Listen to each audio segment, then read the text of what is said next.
Alice accidentally burned her scalp while curling her hair, and at that moment, the teapot next to her began to shake. When she opened it, she was stunned to find $200 inside. Puzzled, she tried burning herself again. After a scream, just as she had suspected, the teapot once again produced cash out of nowhere. This time, it was $700. To test it further, she turned and kicked the dining table as hard as she could. The pain was worse, and the teapot produced even more money. Alice was overjoyed. She punched the cabinet to pieces, and the teapot kept spitting out bills.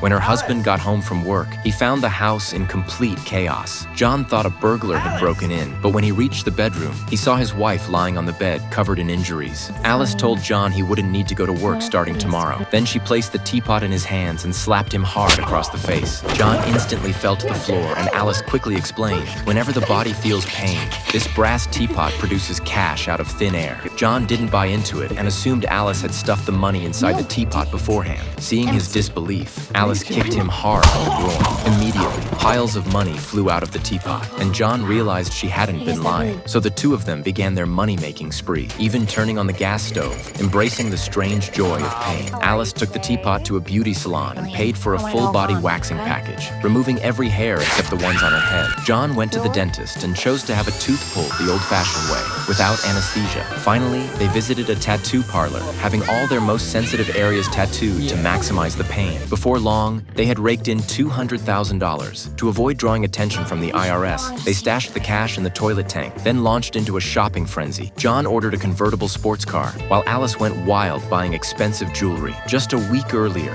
they hadn't even been able to pay rent. Now they bought themselves a luxury villa, transforming overnight into the wealthy elite. Driven by curiosity, John took the teapot onto a televised antique appraisal show. The host couldn't determine its origins, but praised its craftsmanship, saying it was worth at least $5,000. What they didn't know was that someone had already set their sights on the teapot. One day, while the couple was at home counting money, a sudden knock came at the door. Alice quickly hid the teapot. When John opened the door, he found two unfamiliar men standing there. They immediately knocked him down and forced their way inside.